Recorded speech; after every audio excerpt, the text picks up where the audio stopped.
Hi everyone, स्वागत है आपका बॉटनी वाला में। आज हम डिस्कस करेंगे साइटोप्लाज्म को। प्रीवियस वीडियो में हमने सेल वॉल, उसका स्ट्रक्चर, उसकी कंपोजिशन और उसके फंक्शन देखे थे। आज हम डिस्कस करेंगे साइटोप्लाज्म को। अगर हम बात करें साइटोप्लाज्म की, तो साइटोप्लाज्म हमारे पास रीजन है, region between plasma membrane and nuclear membrane. वो सारा रीजन जो आता है न्यूक्लियर और प्लाज्मा मेम्ब्रेन के दरमियान, उस सारे रीजन को हम क्या बोलेंगे? साइटोप्लाज्म बोलेंगे। से फॉर एग्जांपल ये हमारे पास कोई सेल है और ये इसकी क्या है? Plasma membrane. और ये क्या है? उस सेल की न्यूक्लियर मेम्ब्रेन, न्यूक्लियस है। तो अब ये जो रीजन है सारा, यहां से लेकर यहां तक, ये सारा का सारा क्या है? साइटोप्लाज्म। तो ये हमारे पास क्या हो गया? साइटोप्लाज्म। साइटोप्लाज्म जो होता है हमारे पास, ये एक एक्वस सब्सटेंस है जिसमें 90% जो है वो क्या होता है? वाटर। 90% इसके अंदर क्या होता है? वाटर। और जब इस वाटर के साथ दूसरे मॉलिक्यूल्स, बायोमॉलिक्यूल्स मिलते हैं, माइक्रो और मैक्रो, तो ये क्या बना देता है? सॉल्यूशन बना देता है। अब इस वाटर के साथ माइक्रो मॉलिक्यूल भी मिल सकते हैं, माइक्रो, और इस वाटर के साथ मैक्रो मॉलिक्यूल भी मिल सकते हैं। अब कौन कौन से माइक्रो मॉलिक्यूल होते हैं? हमारे पास अमाइनो एसिड होते हैं, इसके साथ साथ न्यूक्लियोटाइड हो सकती है, ग्लूकोज, विटामिन वगैरह। तो ये सारे माइक्रो मॉलिक्यूल वाटर के साथ मिलकर क्या बनाएंगे? सॉल्यूशन। और ये जो सॉल्यूशन बनाएंगे, इस सॉल्यूशन को हम क्या बोलेंगे? True solution. और अगर मैक्रोमोलिक्यूल मिलते हैं, अब ये कौन कौन से हो सकते हैं मैक्रोमोलिक्यूल? प्रोटीन हो सकता है, इसके अलावा फैट्स हो सकते हैं, फैट्स के ड्रॉपलेट। तो ये भी वाटर के साथ मिलकर क्या बनाएंगे? सॉल्यूशन। लेकिन ये जो वाटर के साथ बनाएंगे सॉल्यूशन, तो इस सॉल्यूशन को हम क्या बोलेंगे? Colloidal solution. तो ये दो तरह के सॉल्यूशन आपको कहां मिलेंगे? साइटोप्लाज्म के अंदर। अगर हम बात करें साइटोप्लाज्म की, तो साइटोप्लाज्म को हम डिफरेंशिएट कर सकते हैं दो रीजन के अंदर, या दो थिंग्स के अंदर, दो चीजों के अंदर। नंबर वन जो है हमारे पास, वो क्या है? साइटोप्लाज्मिक स्ट्रक्चर हो सकते हैं यहां। और फिर साइटोप्लाज्मिक स्ट्रक्चर में दो चीजें आ सकती है। साइटोप्लाज्मिक ऑर्गेनेली भी आ सकती है, जिसमें माइटोकॉन्ड्रिया हो गया, गाल्गी कॉम्प्लेक्स और एंडोप्लाज्मिक रेटिकुलम। और इसके साथ साथ इसको हम बोलते हैं साइटोप्लाज्मिक इंक्लूजन्स। नॉर्मल इनको हम क्या बोलते हैं? इंक्लूजन बॉडीज, जिसमें कुछ फूड के वैक्यूल्स होंगे, कुछ हमारे पास वेस्ट मटेरियल के वैक्यूल्स होते हैं, और कुछ हमारे पास स्टार्च के ग्रेन्यूल्स होते हैं। तो उन सभी को मिलाकर हम क्या बोलते हैं? Cytoplasmic inclusion. अब ये दोनों चीजें, सेल ऑर्गेनेली और साइटोप्लाज्मिक इंक्लूजन, ये होते साइटोप्लाज्म के अंदर है। तो ये जहां होते हैं उस जगह को हम क्या बोलते हैं? Cytoplasmic matrix. Actually cytoplasmic matrix जो ये साइट है, where cytoplasmic structure are present, जहां साइटोप्लाज्मिक स्ट्रक्चर क्या होते हैं? मौजूद होते हैं। तो साइटोप्लाज्म को हम इन दो रीजन के अंदर, नंबर वन मैट्रिक्स, ये साइट है, और दूसरे क्या हो जाएंगे? साइटोप्लाज्मिक स्ट्रक्चर हो जाएंगे। ये कहां होंगे? इसी साइटोप्लाज्मिक मैट्रिक्स के अंदर होंगे। तो साइटोप्लाज्म को हम डिफरेंशिएट कर सकते हैं इन रीजन में। अब अगर हम साइटोप्लाज्मिक मैट्रिक्स की बात करें, तो साइटोप्लाज्मिक मैट्रिक्स भी दो रीजन है। इसमें भी क्या होते हैं? दो रीजन होते हैं। एक रीजन जो होता है वो क्या होता है? पेरिफेरल। और दूसरा रीजन होता है, ये पेरिफेरल कहां होगा? Towards plasma membrane.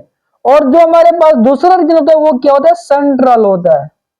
सेंट्रल से मुराद टुवर्ड्स न्यूक्लियर मेम्ब्रेन। से फॉर एग्जांपल, ये हमारे पास कोई सेल है, ये हमारे पास क्या हो जाएगी, प्लाज्मा मेम्ब्रेन। और ये उस प्लाज्मा मेम्ब्रेन के अंदर न्यूक्लियस है। हम इसको थोड़ा सेंटर में बना लेते हैं ताकि आप लोगों को आसानी हो। से फॉर एग्जांपल ये हमारे पास क्या है, न्यूक्लियस है। तो ये जो पेरिफेरल रीजन है, ये वाला हम डिफरेंशिएट कर दें। ये जो पेरिफेरल रीजन है, इस रीजन को हम क्या बोलते हैं, एक्टोप्लाज्म। तो पेरिफेरल रीजन का दूसरा नाम क्या है, एक्टोप्लाज्म। इसी को हम क्या बोलते हैं, जेल। और इसी का दूसरा नाम हमारे पास क्या है, साइटोजेल। ये जो साइटोजेल रीजन है, जो पेरिफेरल रीजन है, ये हमारे पास क्या होता है, विस्कस होता है, ये डेंस होता है। यहां पानी क्या होता है, कम होता है, ये रीजन। तो ये हमारे पास कौन सा रीजन हो गया, एक्टोप्लाज्म, पेरिफेरल साइटोप्लाज्म। और जो हमारे पास सेंट्रल साइटोप्लाज्म होता है टुवर्ड्स न्यूक्लियर मेम्ब्रेन, ये क्या हो जाएगी, न्यूक्लियर। ये इस रीजन को हम क्या बोलते हैं, सेंट्रल रीजन, और इसका नाम है एंडोप्लाज्म। इसी का दूसरा नाम क्या है, सोल। और इसी को हम क्या बोलते हैं, साइटोसोल। ये जो रीजन होता है, ये क्या होता है, लेस विस्कस होता है, इसलिए इस साइटोसोल को हम क्या बोलते हैं, सॉल्युबल पार्ट ऑफ साइटोप्लाज्म। तो ये जो इनर रीजन है टुवर्ड्स न्यूक्लियर मेम्ब्रेन, ये क्या है, साइटोसोल है, ये हमारे पास जेल है। और जो पेरिफेरल रीजन होता है, ये डेंस होता है, और इसको हम क्या बोलते हैं, एक्टोप्लाज्म। याद रखिएगा ये दोनों रीजन, जेल प्लस सोल, ये आपस में क्या है, इंटर कन्वर्टेबल है, ये आपस में इंटर कन्वर्ट हो सकते हैं। और यही जो हमारे पास जेल और सोल होता है, ये हेल्प करता है pseudopodia formation in the amoeba. ये जो हमारे पास यूनिसेलुलर प्रोटिस्ट है अमीबा, वहां जो सीडोपोडिया बनता है, उसको ये जो हमारे पास अमीबा होता है, उस अमीबा के अंदर इसी कन्वर्जन की वजह से क्या बनती है, सीडोपोडिया बनता है। तो ये हमारे पास साइटोप्लाज्मिक मैट्रिक्स के अंदर दो इंपॉर्टेंट रीजन होते हैं। अगर हम बात करें मूवमेंट की, तो साइटोप्लाज्म मूवमेंट भी शो करता है, जिसको हम क्या बोलते हैं, साइक्लोसिस। तो ये हमारे पास क्या है, मूवमेंट ऑफ साइटोप्लाज्म, इसी को हम क्या बोलते हैं, साइटोप्लाज्मिक स्ट्रीमिंग। तो मूवमेंट ऑफ साइटोप्लाज्म को हम क्या बोलते हैं, साइक्लोसिस। ये दो तरह की मूवमेंट शो करता है। एक को हम बोलते हैं रोटेशनल मूवमेंट। रोटेशनल मूवमेंट में क्या होता है कि साइटोप्लाज्म जो होता है, cytoplasm move around large vacuole, around large vacuole. से फॉर एग्जांपल ये सेल है और ये एक बड़ा सा वैक्यूल है, तो यहां जो साइटोप्लाज्म जो है वो क्या करेगा, मूवमेंट शो करेगा। और याद रखिएगा ये जो मूवमेंट होगी, ये यूनिडायरेक्शनल होगी, या तो ये क्लॉकवाइज होगी या एंटी क्लॉकवाइज होगी, लेकिन होगी एक। तो इसका मतलब ये कि रोटेशनल मूवमेंट जो हमारे पास होती है, वो क्या होती है, यूनिडायरेक्शनल। और ये किस लिए मूवमेंट कर रहा है, ताकि जो सब्सटेंसेस हैं, जो चीजें हैं, मैट्रिक्स है, वो पूरे के पूरे साइटोप्लाज्म में इक्वली क्या हो, डिस्ट्रीब्यूट हो। तो एक जो मूवमेंट है वो क्या है, रोटेशनल है। दूसरी जो मूवमेंट है, इसको हम बोलते हैं सर्कुलेशनल।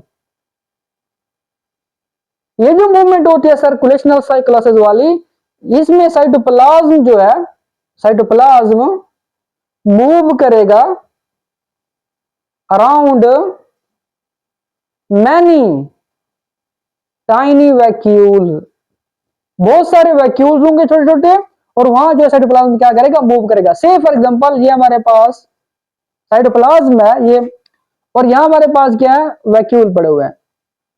अब इसके इर्द गिर्द साइटोप्लाज्म जो है वो क्या करेगा, मूवमेंट करेगा। अगर इस वैक्यूल के इर्द गिर्द साइटोप्लाज्म मूवमेंट कर रहा है, और ये हमारे पास कैसे कर रहा है, क्लॉकवाइज, तो हो सकता है कि इस वाला जो साइटोप्लाज्म है ये मूवमेंट करे एंटी क्लॉकवाइज। तो इसका मतलब ये हुआ कि जो हमारे पास सर्कुलेशनल मूवमेंट होती है, ये क्लॉकवाइज भी हो सकती है और ये एंटी क्लॉकवाइज भी हो सकती है। और इसको हम क्या बोलते हैं, मल्टी डायरेक्शनल मूवमेंट। तो इसका मतलब ये है कि जो साइटोप्लाज्म है ये मूवमेंट भी कर सकता है, और साइटोप्लाज्मिक मूवमेंट को हम क्या बोलते हैं, साइक्लोसिस बोलते हैं। और इस वजह से साइटोप्लाज्म के अंदर जो पूरा मैट्रिक्स होता है, जो सब्सटेंसेस होते हैं, वो इक्वली क्या होते हैं, डिस्ट्रीब्यूट हो सकते हैं। अगर हम फंक्शन की बात करें तो साइटोप्लाज्म का जो पहला फंक्शन ये है कि ये एक एक्ट करता है स्टोर हाउस फॉर बायोमोलिक्यूल। जितने भी बायोमोलिक्यूल्स हैं, चाहे वो हमारे पास मैक्रोमोलिक्यूल है या माइक्रोमोलिक्यूल है, वो स्टोर कहाँ होते हैं? हमारे पास साइटोप्लाज्म के अंदर। इसके अलावा यहाँ कुछ मेटाबॉलिक प्रोसेस होते हैं जो बहुत इंपॉर्टेंट है, से फॉर एग्जांपल ग्लाइकोलाइसिस। तो ग्लाइकोलाइसिस कहाँ होती है? साइटोप्लाज्म के अंदर ही होती है। तो ये मेटाबॉलिक रिएक्शन हो गया। इसके अलावा ग्लाइकोलाइसिस हमारे पास एक मल्टी स्टेप प्रोसेस है जिसमें हर स्टेप में क्या चाहिए? एंजाइम। तो उसके जितने भी एंजाइम होंगे वो कहाँ होंगे? साइटोप्लाज्म के अंदर ही होंगे। इसके अलावा ये एक साइट प्रोवाइड करता है फॉर केमिकल रिएक्शन। और आखिर में सीडोपोडिया की फॉर्मेशन के अंदर भी साइटोप्लाज्म क्या करता है? इंपॉर्टेंट रोल प्ले करता है। Thank you.